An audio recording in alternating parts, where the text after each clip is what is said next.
Estou segurando um livro que se tornou na nossa cultura americana um lugar comum. É uma Bíblia. 66 livros completos. Impressos em inglês nos Estados Unidos da América em 2001 pela Crossway Bíblias e editora Good News. A versão padrão em inglês. Mas é claro, a Bíblia está disponível hoje em mais versões em inglês do que podemos contar. Qualquer um pode facilmente encontrar várias para escolher na livraria do bairro. Versões online podem ser baixadas e, graças aos Gideões, a Bíblia pode ser encontrada em quase todo quarto de hotel no país. Mesmo a Bíblia sendo tão disponível, poucos entendem de onde ela veio ou o quão importante realmente ela é. Foi escrita por mais de 40 autores diferentes ao longo de mais de 1.600 anos. Mas como isso aconteceu? Como Deus revelou seus pensamentos para que eles fossem escritos por homens? Como a Bíblia passou de geração em geração? Ela é precisa? Como sabemos que podemos acreditar que é verdadeira? E se for verdadeira, o que isso significa para mim e para você? Você está prestes a embarcar em uma jornada através do Scriptorium, Centro de Antiguidades Bíblicas. É uma espécie de museu que abriga a coleção Van Kampen, uma das maiores e mais refinadas coleções privadas de antigos manuscritos bíblicos e artefatos no mundo.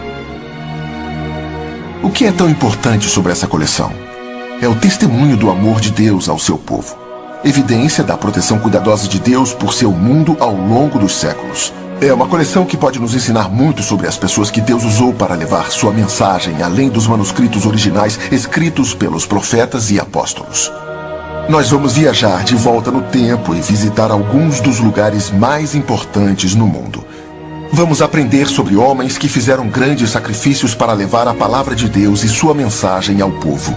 Vamos descobrir histórias maravilhosas por trás dos objetos dessa fabulosa coleção e os seus papéis na história da palavra de Deus.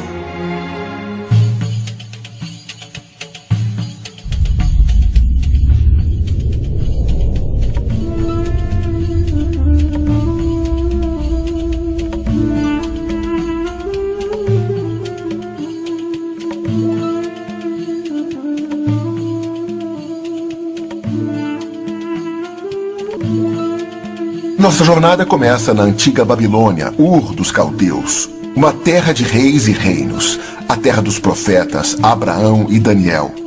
Os artefatos nesta sala são datados de 2.300 anos antes de Cristo, tendo assim mais de 4.000 anos.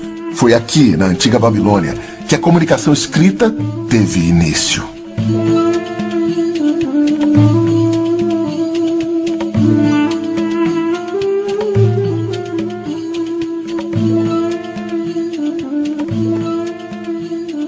Cuneiforme é o termo utilizado para essa antiga forma de escrita. A palavra cuneiforme significa literalmente em forma de cunha. Cuneiforme não era uma língua, era um método de escrita que permitia aos escribas fazer anotações e documentar eventos. Os escribas moldavam argila mole em tabuletas ou outros formatos diferentes. Então, usando um pequeno estilete feito de cana, faziam gravações na argila. Cada combinação desses pictogramas e ideogramas era como um código especial, legível para o rei, os escribas e os oficiais da terra. Este sistema de escrita levava à associação dos símbolos com certos sons, o princípio do que conhecemos como alfabeto. Neste momento da história, Deus ainda não havia se revelado para os homens na forma escrita. No entanto, nenhum desses artefatos contém textos das Escrituras. Mas o desenvolvimento da escrita foi um passo crucial no plano de Deus para continuar o processo da revelação.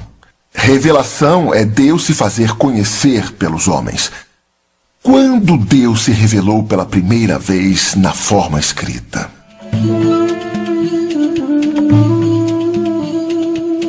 A revelação é um ato especial de Deus, por onde Ele revela ao homem certas verdades que o homem não poderia saber de outra forma. O homem, com sua mente finita, não poderia jamais conter o conhecimento absoluto, a verdade absoluta. Só uma mente infinita, a mente de Deus, pode conter essa verdade. Então, o único aspecto da verdade absoluta que somos capazes de saber é o que Deus decide revelar a nós. Revelação é simplesmente Deus se fazendo conhecer pelo homem. E isso é muito importante, porque se Deus não tivesse tomado a iniciativa de se revelar, o homem por si só jamais teria conhecido Deus. Mas Deus, quando se revelou para o homem, mostrou que ele era um Deus de graças. A revelação é um ato da graça de Deus em se comunicar e se fazer conhecer pelo homem pecador. É também um desejo da parte de Deus de buscar companheirismo no homem, que é uma coisa maravilhosa, porque o homem foi criado à imagem de Deus. E a terceira coisa é realmente um processo de comunicação, porque Deus transmite informações que o homem precisa sempre saber. O primeiro registro que temos na Bíblia da comunicação de Deus com o homem está em Gênesis 1:28, onde Deus diz a Adão e Eva para manterem o jardim e encherem a terra, e assim por diante. Essa é a primeira comunicação verbal registrada.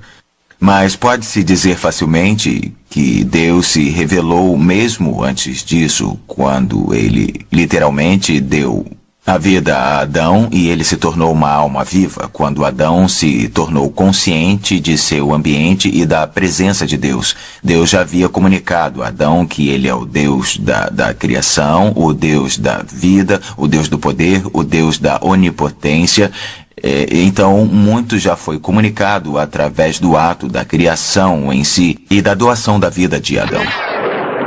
Através da história, Deus se revelou ao homem de diferentes maneiras, o que os estudiosos chamam de revelação geral e revelação especial. Deus disse, haja luz.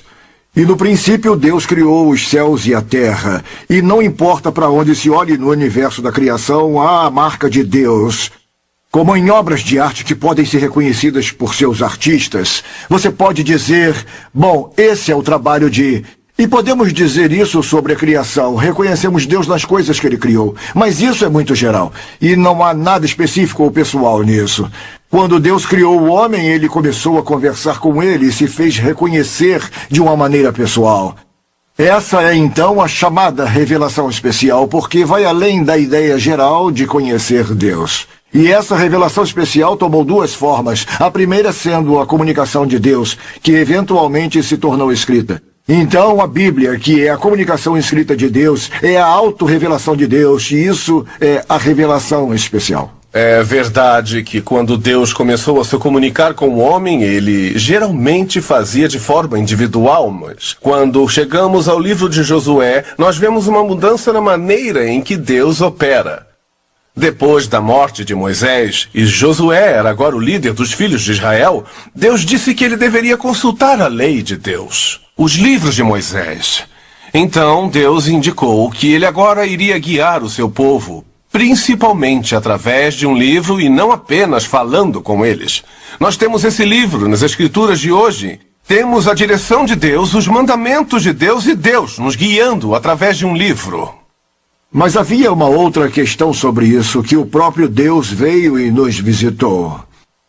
Ora, isso não aconteceu até que Jesus veio ao nosso mundo, mas foi antecipado pelas profecias, pelas promessas de Deus. E isso aconteceu bem ali na Babilônia, onde com Eva, quando Deus falou com ela no Jardim do Éden, que estudiosos dizem que foi essencialmente na Baixa Mesopotâmia, na região do Golfo Pérsico, e Deus disse a Eva, sua semente ferirá a cabeça da serpente. E isso é chamado de proto-evangelho, que é a primeira fala do evangelho. Então houve uma antecipação desde o início que Deus teria uma presença física no mundo. Ele viria nos visitar. E então nós conheceríamos Deus, não de uma maneira distante, não só de uma maneira verbal, mas o conheceríamos de perto, pessoalmente. O Deus da Bíblia é um Deus de muitos atributos imutáveis. Ao contrário dos deuses da mitologia pagã, ele é um Deus pessoal. E esta revelação de quem é Deus e a salvação que ele provê, que torna a mensagem da Bíblia tão importante para todos ouvirem. Uma das principais palavras do Antigo Testamento é a palavra hebraica hesed, que significa amor bondoso ou complacente. E este é outro aspecto singular do Deus dos céus. Ele é um Deus disposto a se sacrificar por nós, em nosso dilema de pecado e também de desobediência a Deus. As Escrituras registram a história dos grandes atos de redenção de Deus, que culminam na pessoa e nos trabalhos de Cristo. São uma prova de que Ele é suficiente para a salvação. Compreensível em seus ensinamentos básicos, o conhecimento da palavra de Deus é necessário para o homem pecador e tem autoridade para suas crenças e ações. Nós temos em nossa coleção uma das mais fascinantes peças de arqueologia já encontradas. É chamada de artefato feito de argila e originalmente tinha aproximadamente 35 a 40 centímetros de altura e era chamado de prisma. Era feito da roda do oleiro, então era oco e depois de terminado era cortado em 6 lados para formar um hexágono. Então o escriba escrevia nele e depois de terminado era colocada uma superfície abobadada sobre ele. Esta peça em particular é chamada de prisma de Senaqueribe, porque foi feita pelo rei Senaqueribe, o rei da Síria, após a sua campanha contra a nação de Judá. Tudo isso aconteceu por volta de 701 a.C.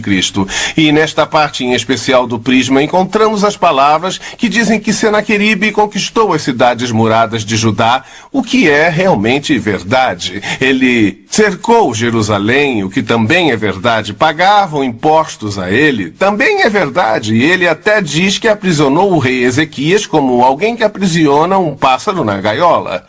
No entanto, ele não nos conta o resto da história. Precisamos buscar nas Escrituras para saber, lá no livro de 2 Reis, 2 Crônicas e até no livro de Isaías, nós descobrimos que o anjo do Senhor entrou no acampamento dos assírios e matou 185 mil deles.